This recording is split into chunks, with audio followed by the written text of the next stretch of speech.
देख रहे हैं इस वक्त एक न्यूज़ 24 और मैं हूं आपके साथ अनन्या सहाय। देखिए, बड़ी बात ये हो गई है कि बिहार में कई तरह के खेला जो है वो सामने आ रहे हैं। जब से बिहार विधानसभा चुनावों की तारीखों का ऐलान हुआ था तब से ही बिहार में जो है वो तरह तरह के कयास लगते नजर आ रहे थे और खास करके जातीय समीकरणों पे कई ज़्यादा विवाद और मुद्दे उठे थे।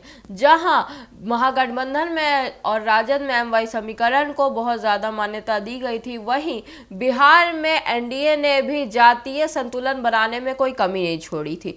वहीं दूसरी ओर बात करें, अगर एक पहलू देखा जाए तो के फैक्टर, बिहार के चुनावों में के फैक्टर बहुत कारगर रहा है। जनरली के फैक्टर की बात हमने एकता कपूर के सीरियल में सुनी है।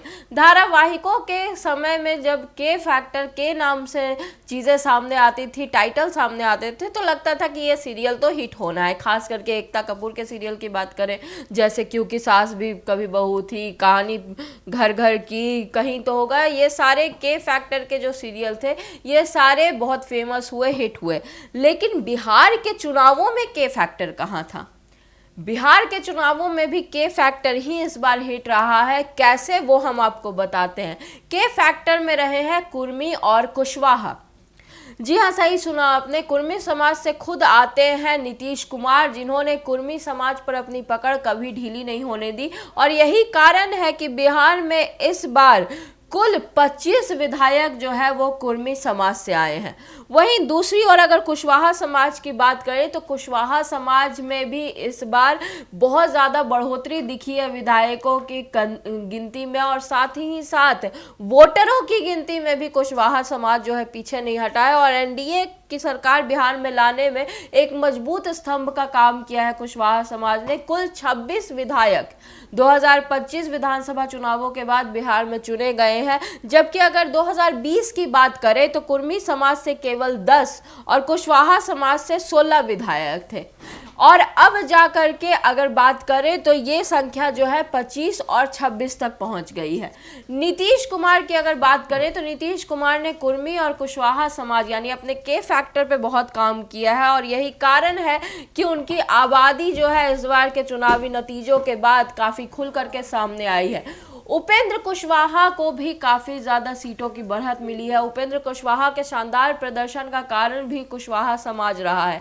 कुशवाहा समाज में उनकी जो बढ़त है, उनकी जो पकड़ है, उसी पकड़ ने उन्हें इस बार शानदार जीत दिलाई है और उनके बेटे यानी दीपक प्रकाश इस बार जा करके मंत्रिमंडल की शपथ लेते हुए नजर आ रहे हैं और मंत्रिमंडल में अब अपने स्थान बना चुके हैं। अगर एक नज़रिए से देखें तो बिहार विधानसभा चुनावों में एनडीए ने जातीय संतुलन बनाने में कोई कमी नहीं छोड़ी है। सारी जातियों को और खास करके नौजवान चेहरों को एनडीए लगातार आगे कर रहा है और यही कारण है कि एनडीए पर जनता जो है वो फिर एक बार अपना भरोसा दिखा रही है और इतनी ज़्यादा बहुमत के साथ एनडीए सरकार बिहार में आई है। लेकिन ये जो के फैक्टर सामने आया है कुर्मी और कुशवाहा का, इसने जान डाल दी है पूरे समीकरणों पर। यूं तो हम बात करें कि इस बार के विधानसभा चुनावों में कुशवाहा और कुर्मी ने साथ मिलकर के यानी एक तरह से बोले तो बड़े भाई छोटे भाई के रूप में कुशवाहा और कुर्मी समाज ने नीतीश कुमार के हाथ मजबूत किए हैं। लेकिन बड़ा सवाल यहाँ पे ये उठता है कि क्या आने वाले दिनों में भी यह समाज इसी तरह से इंटैक्ट रहेगा और क्या आगामी लोकसभा चुनावों में यानी 2029 के करीब तक जाने तक भी यह समाज जो है वो नीतीश कुमार और एनडीए का साथ इसी तरह से बढ़ाए रहेगा? बिहार में जातीय वोट जो है वो हमेशा से ही प्रसिद्ध रहा है। बिहार में जाति की राजनीति हमेशा ही मान्य रही है और इसी जाति की राजनीति करने में नीतीश कुमार भी पीछे नहीं हटे हैं। हालांकि नीतीश कुमार और एनडीए का कहना है कि सबका साथ सबका विकास ही हमारा लक्ष्य है, लेकिन हर जाति हर समाज को आगे बढ़ाने का काम इस बार एनडीए ने किया है और ख़ास तौर पे नए चेहरों को आगे बढ़ाने का काम किया है ताकि किसी भी तरह से नौजवानों के मन में एनडीए को लेकर के किसी तरह के प्रश्न चिन्ह या किसी तरह के अन्य सवाल ना उठे। अब देखना यह है कि कितने दिनों तक और कितने सालों तक ये जो फैक्टर है कुशवाहा समाज और कुर्मी समाज यानी के फैक्टर जो है एनडीए सरकार का, ये कब तक कारगर रहता है और कब तक नीतीश कुमार के हाथों को मजबूत रखता है।